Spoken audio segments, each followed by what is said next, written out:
Hi guys, back again with another roundup video. Now there's been a heck of a lot of great albums released in May, so narrowing it down to 10 more that I wanted to talk about has actually been quite hard. Now some of these I've loved a lot more than the others, but ultimately I think that despite any misgivings I might have, these are all worth at least a couple of spins each. So in alphabetical order, let's get right into things.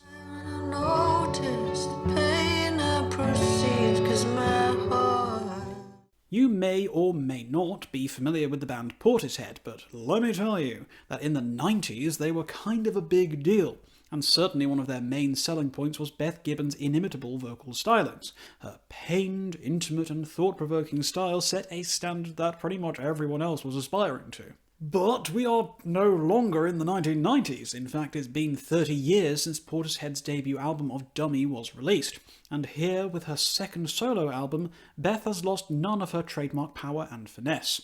If anything, the depth and maturity of her songwriting has flourished in the last few decades, and we're left with what can only be described as one of the most startlingly beautiful and vulnerable albums I've ever heard. This is a great album to listen to and just appreciate the poetry of the lyricism, the complex subtleties of the songwriting, and serves as a stark reminder that the most affecting music out there doesn't need showy technicalities or blistering guitar solos, just the bearing of one's soul and the subsequent artistry that comes with it. A phenomenal piece of work that cannot be missed.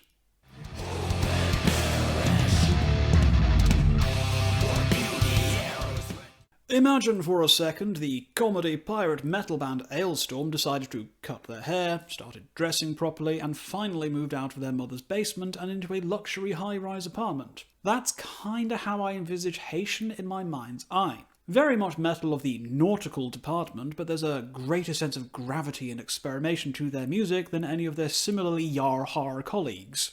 Drawing deep from Chinese mythology from a lyricism point of view, Awaken the Endless Deep is a nice mix of harsh and clean, both musically and vocally, with the band flexing their progressive chops nicely in extended pieces Goddess in the Machine and Flesh of the Earth, Child of the Sea. Very much a good transitionary band for those looking to dip their toes into the harsher waters of more extreme progressive metal, but without finding themselves lost at sea or at risk of drowning. Haitian have crafted an excellent album that deserves a much wider audience. Check this one out, it's a really great time.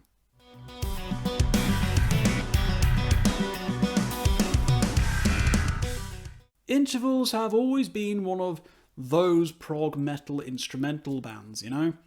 They've always existed, always been hanging around the edges, and always enjoyed occasionally throwing us a quick, hooky, exciting nugget of technical wizardry before vanishing into the night.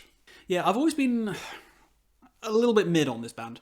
I've never disliked anything that they've done, but they've always been one of those bands I'll listen to a couple of times, enjoy the output, and then immediately move on to something else. And honestly, Memory Palace is kind of the same deal for me. Now this is perfectly fine, well-crafted music, but it's another Intervals album.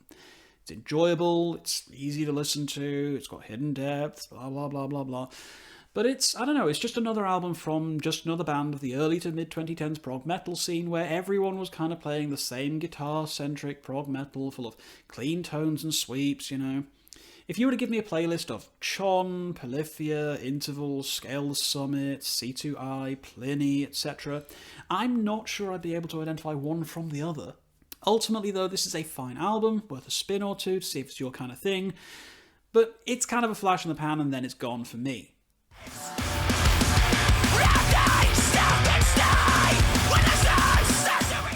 Have you ever had your teeth kicked into the back of your head by a violent skinhead intent on causing you pain, misery and suffering?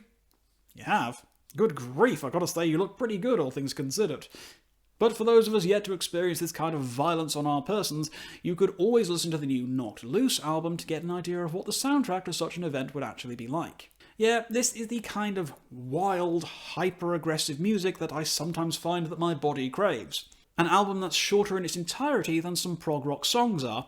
This is a whirlwind, savage, brutal beatdown of an album consisting of 10 songs designed to keep your heart rate up and your adrenaline flowing.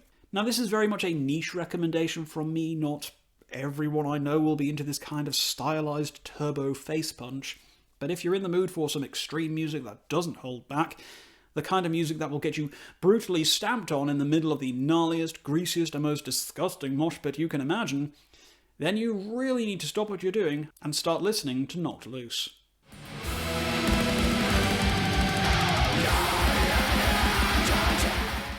It's become more and more apparent to me that mixing death metal and orchestra together is a surefire way to get my attention and ensure a place in my withered old heart. And this new one from Lemon Twigs is no exception. You know you're in for a super dramatic, deeply over-the-top experience when the Latin is cranked up to 11 across the entire album, and man does this one deliver in spades.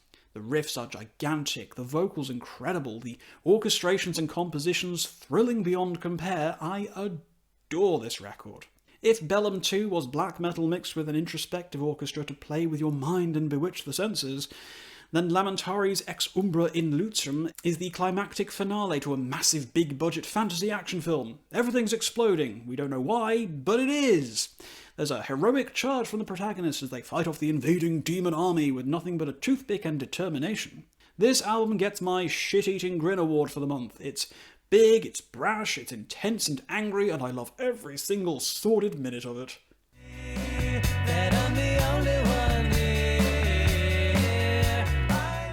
If you were to combine the signature sounds of the Beatles with the Beach Boys, you'd end up with the Beachles or the Beat Boys, and I'm pretty sure the latter of which will end up with you appearing on a government list somewhere.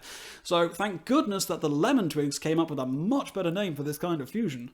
A Dream Is All We Know is very much a product of these two primary influences, with a little bit of whatever's left of the 1960s sunshine pop movement thrown in and all spruced up in an attractive modern sheen, making for an album that's incredibly easy to appreciate and enjoy for people of all ages. This is delightfully catchy, easily digestible music that deserves a place at basically every summer barbecue party from now until the end of time. The Lemon Twigs have crafted something so effortlessly enjoyable and pleasant to listen to that it's impossible to imagine this one not landing at least a little bit for practically everyone.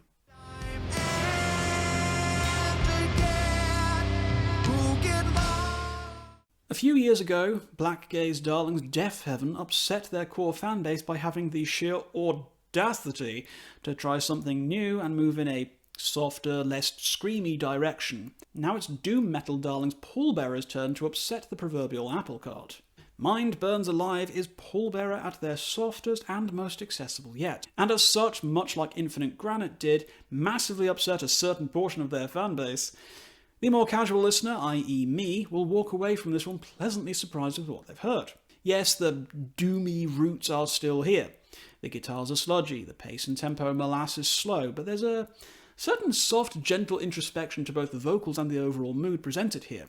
And for me, this is one of the band's most interesting and thought-provoking works, and I've had a blast with this one, albeit a very delicate blast where I'm afraid of breathing too loud lest I disturb the tranquility of the movements involved on the record.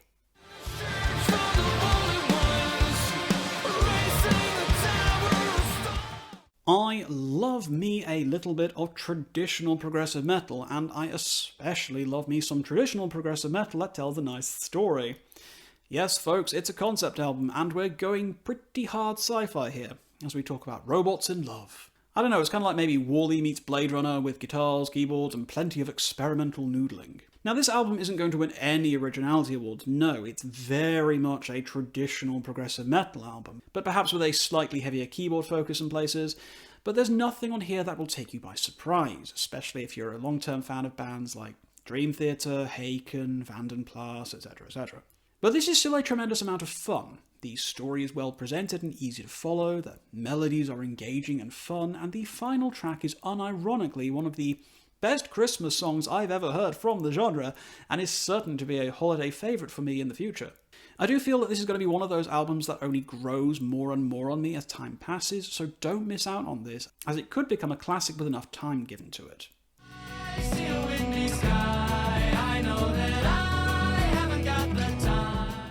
Okay, so where on earth do we start with this one?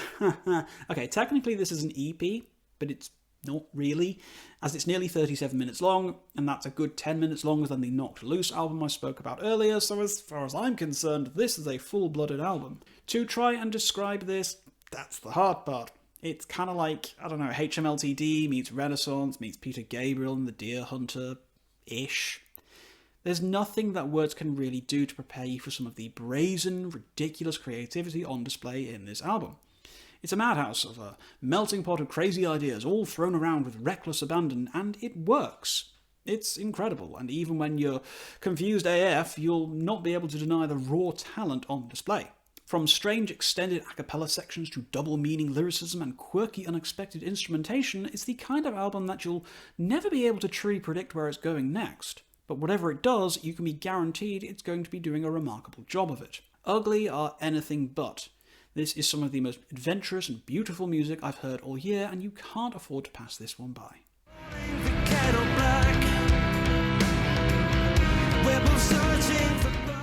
And this leads us to the end with Wheel's charismatic leaders.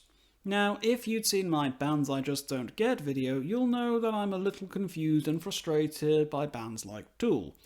And my issue with this one from Wheel is that it's basically a Tool album, but kind of like Tool light, if you will. The sounds and production on here are awfully familiar from start to finish, and that's in truth my biggest problem with it. On a first listen, I did quite enjoy this album actually. I was ready to throw myself into a relentlessly positive, full-blooded review of it.